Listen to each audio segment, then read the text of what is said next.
আসসালামু আলাইকুম। কি অবস্থা সবার? চলে এসেছে রকিং স্টার ইয়াশের বহুল প্রতীক্ষিত সিনেমা টক্সিকের বহুল প্রতীক্ষিত গ্লিমস, যেটা ইয়াশ তার নিজের জন্মদিন উপলক্ষে ফ্যানদের উদ্দেশ্যে গিফট হিসেবে দিল। তো কেমন লাগলো টক্সিকের এই গ্লিমস, সেটা নিয়ে আলোচনা করার আগে আমার পক্ষ থেকে ইয়াশকে জানাচ্ছি জন্মদিনের অনেক অনেক শুভেচ্ছা। শুভ জন্মদিন ইয়াশ। আচ্ছা, টিজারটা অথবা কি বলবো গ্লিমসটা দেখে আমার কাছে সিনেমার টিজার বা গ্লিমস মনে হয় নাই, যদিও এটা টক্সিক সিনেমার টিজার বা গ্লিমস যেটাই বলি। আমার কাছে মনে হইতেছিল যে আমি একটা অ্যাডাল্ট প্রোডাক্টের বিজ্ঞাপন দেখতেছিলাম। সিরিয়াসলি, এখানে যেভাবে সম্পূর্ণ বিষয়টাকে উপস্থাপন করা হয়েছে, ইয়াশের ক্যারেক্টার প্লাস ব্যাকগ্রাউন্ড আর্টিস্ট গুলা ছোট ছোট কাপড় পরা যেভাবে উপস্থাপন করছে টোটাল বিষয়টা, একটা মেয়ে বন্দুকের নলের উপরে, মানে কি একটা পরিস্থিতি। তবে হ্যাঁ, এটা কিন্তু মেকার্সরা এর আগেই ক্লিয়ার করে দিয়েছে এবং ট্যাগলাইনে এটাও লেখা আছে যে এটা বাচ্চাদের দেখার জন্য না, বড়দের সিনেমা এটা। তবুও সেটা যে এই লেভেলের হবে, যে একটা ছোট্ট গ্লিমস এসেছে সেখানেই শুরু হয়ে যাবে, সেটা আমার এক্সপেকটেশনের মধ্যে ছিল না। তবে হ্যাঁ, এটা নিয়ে যে আমার নেতিবাচক মনোভাব বা আমি ভাবতেছি বা আমি বলতে চেষ্টা করতেছি যে সিনেমাটা হয়তো বা অশ্লীল হতে যাচ্ছে, ভালো হবে না, হ্যান ত্যান, এরকম কিন্তু কিছু না। এক কথায় বিষয়টা নিয়ে কোনো ধরনের স্ট্রেট ফরওয়ার্ড, কোনো ধরনের একদম ক্লিয়ার মন্তব্যে আমি এখনই যেতে চাচ্ছি না, কারণ সম্পূর্ণ গ্লিমসটা দেখার সময় আমার কাছে ফিল হচ্ছিল স্টোরির মধ্যে অনেক গভীর ব্যাপার স্যাপার থাকবে, কারণ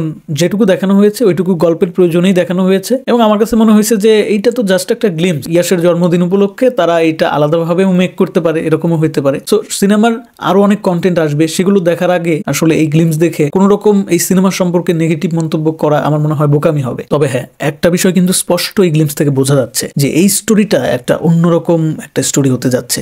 গতানুগতিক কোনো ক্যারেক্টার ইয়াশ এখানে প্লে করবে না। যেটা আমি সব থেকে বেশি ইতিবাচক ভাবে দেখতেছি সেটা হচ্ছে ইয়াশের ক্যারেক্টার চুজিং এর ব্যাপারটা, গল্প চুজিং এর ব্যাপারটা।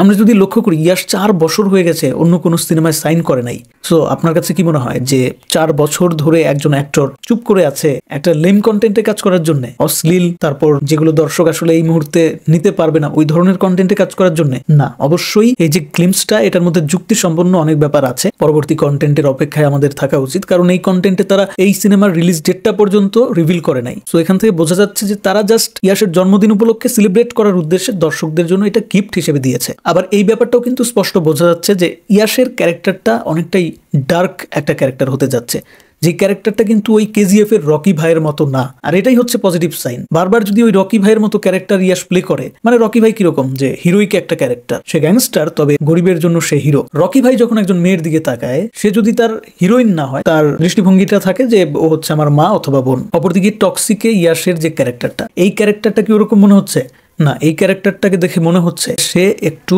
Villain type. তার চারিত্রিক একটা যে বৈশিষ্ট্য, যেটা আসলে আমরা দেখে অভ্যস্ত, একজন হিরোকে যেভাবে দেখে অভ্যস্ত, সেইটাকে একটা ভিন্ন মাত্রা যোগ করার চেষ্টা করেছে পরিচালক। সেম টু সেম কোনো কিছু আমরা দেখবো না, এখানে ইউনিক ব্যাপারটা আছে। কেজিএফ এর ইয়াশ আর টক্সিকের ইয়াশ, এই দুইটা চরিত্রের মধ্যে এরকম দৃশ্যমান পার্থক্যটা খুব প্রয়োজন ছিল, কারণ আমরা দর্শকরা যখন একই ধাঁচের সিনেমা একই নায়কের কাছ থেকে বারবার পেতে থাকি, তখন কিন্তু আমাদের একটা নেগেটিভ মনোভাব তৈরি হয় যে এই হিরো তো সব সিনেমাতে একই ধরনের অভিনয় করে, ভার্সেটাইল বলতে ওর মধ্যে কিচ্ছু নাই। তো আমার মনে হয় যে 4 বছর পর ইয়াশ একটা দারুণ কামব্যাক করতে যাচ্ছে। কামব্যাক বলবো না, মানে সে তো কামব্যাক করেই আছে। দারুণ কিছু হতে যাচ্ছে, ইয়াশ ভক্তদের জন্য দারুণ কিছুই আসতে যাচ্ছে, হতাশ হওয়ার কোনো কারণ নাই। আর সম্পূর্ণ ভিডিওটার লুক এন্ড ফিল দেখে মনে হচ্ছে এটা সেই 70-80 দশকের একটা গল্প হতে যাচ্ছে। এখানে ইয়াশকে দেখা যাচ্ছে একটা টুপি পরিহিত অবস্থায়, যেইটা আসলে 70-80 দশকের প্রচলনটা ছিল। তার যে বিয়ার্ডের যে ধরন, প্লাস ওভারঅল যে আউটফিট, তার যে গাড়িটা পুরাতন জামানার সেই গাড়ি, আশেপাশের যেই পরিবেশ, সবকিছুই সেই মান্দাত্তা আমলের, বাট